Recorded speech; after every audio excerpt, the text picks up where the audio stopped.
안녕하세요. 법학박사 김철주입니다. 오늘은 보조참가 준비서면 답변서에 대해서 가르쳐 드리겠습니다.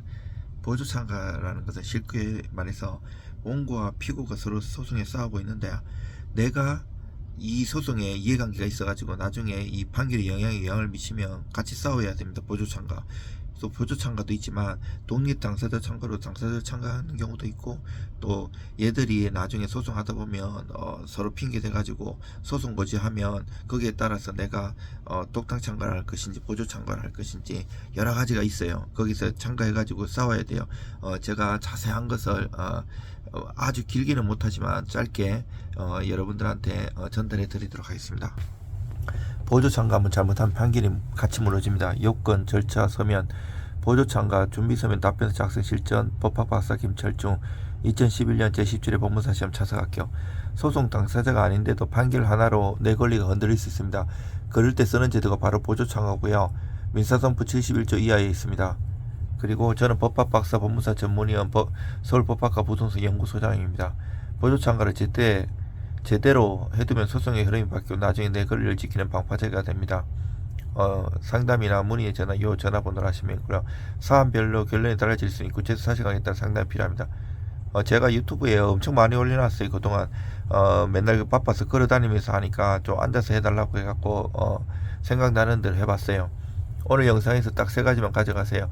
보조참가 가능한 요건, 법률상 이해관계, 보조참가 절차, 언제 어떻게 무엇을 해야 하는지, 보조참가 준비서면 답변서 작성 포인트. 보조참가는 무엇인가? 보조참가는 소송의 당사자는 아니지만 그 소송의 결과가 내 권리에 영향을 줄 위험이 있는 제3자가 한쪽 당사자의 성소를 돕기 위해서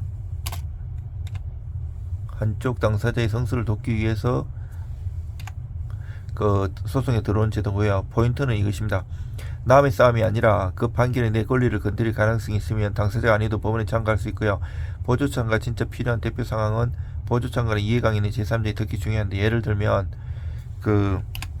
임대차 전유 분쟁에서 전대인 전체의 보증금 반환 이해관계자, 채권 구상관계에서 보증인 물상 보증인 구상권이 걸린 자, 부동산 담보권 저당권자 건저당권자 다보증권자, 보험자 대위권에서 가는 자, 양도승계 채권 양수인 지휘승계 마무리 이거냐.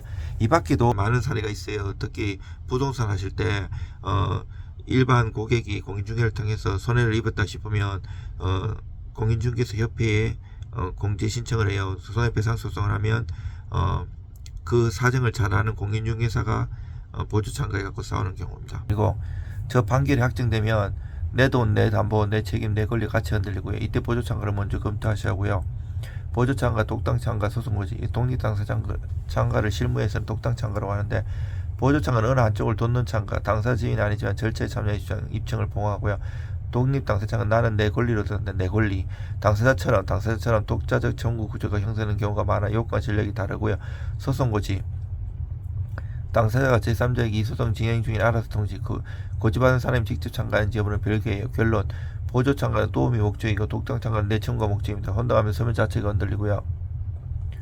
보조참가 절차, 언제 무엇을 어떻게. 보조참가는 판결 확정 전까지 가능하고 실무에서 늦을수록 불합리합니다.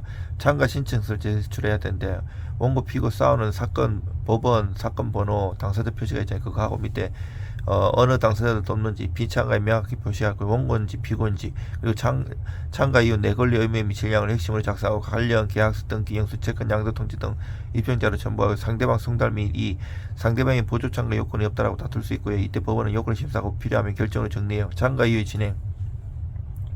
참가인은 변론기일에 출석 의견을 말할 수 있고 준비서면 제출, 증거신청, 주장 보강이 가능해요. 다만 비참가인의 주장과 정면에 충돌한 절차에는 제한할 수 있어 전략이 중요하고요. 보조참가 효과, 왜 지금 들어가야 하나. 보조참가를 넣게 하면 나중에 큰 비용을 치릅니다. 소송 흐름에 직접 영향을 줄 수 있고요. 그리고 판결에 참가적 효력이 문제돼요. 그래서 중요한 결론은 보조참가인은 남의 일처럼 방치하면 나중에 스스로 발목이 잡힐 수 있고 처음부터 주장 증거를 정리해야 돼요. 핵심. 보조참가 준비서면 답변은 이렇게 써요. 이 영상은 본론이고요. 보조참가 서면은 보조라고 해서 가볍게 쓰면 비록 기각 배치 위험이 커집니다. 보조참가 준비서면의 구조는 참가 취지. 참가인은 원고 또는 피고 측을 보조하여 본권 청구 인용 또는 기각을 구하고요. 이 참가인의 법률상 이해관계. 이 부분은 1번 타자인데, 본 소송의 결과가 참가인의 무슨 권리 의무에 어떤 방식으로 영향을 미치는지 구체적으로 문서와 연결해서 쓰고요. 본안 쟁점 정리, 당사자 주장의 정렬, 피참가인의 주장과 논리척을 맞추되 참가인은 증거와 법리를 추가하는 방식으로 힘을 실어야 하고요. 점검인 입증계, 참가인은 거짓 자료가 핵심인 경우가 많습니다. 누가 언제 무엇을 어떻게를 박아 넣어야 돼요. 그리고 보조참가 주민서면 제출구조 받고요. 포인트는 답변서번 1순위는 보조참가 적법요건을 방어하고요. 참가인의 이해관계는 단순한 경제적 관심이 아니라 본 판결을 위해서 무슨 권리가 침해되거나 의무가 발생할 위험이 있는 법률성 이해관계다 쓰고요. 2순위는 본안 쟁점의 정밀 반격, 상대방 주장을 문장 단위로 쪼개서 사실의 법리의 입증 부족으로 각 분류마다 사실, 증거, 법리, 결론의 사단 구조로 쓰고요. 3순위는 피참가인 충돌하지 않도록 정렬, 보조참가에서 가장 위험한 실수는 피참가인의 공격 방어에 엇박자가 나는 서면인데 같은 결론을 하가되 참가인은 추가 증거, 추가 법리, 추가 사정으로 보합니다.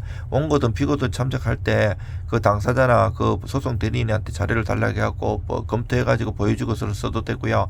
안 해주면 그것을 열람해가지고 일치하게 쓰는 게 좋겠죠. 그리고 반드시 점검해야 되는데 상대방이 너는 당사자가 아니니 빠져라고 밀어붙이는 사건, 내 계약서, 내 등기, 내 돈이 사실상 해킹 증거인 사건, 판결이 확정되면 구상, 담보, 보증, 반환 문제가 연쇄로 터지는 사건, 당사자가 소송을 느슨하게 진행해 내가 불리한 사건, 소송 상대만 싸우게 두면 그 권리는 판결 확정 이후에 무너질 수 있습니다.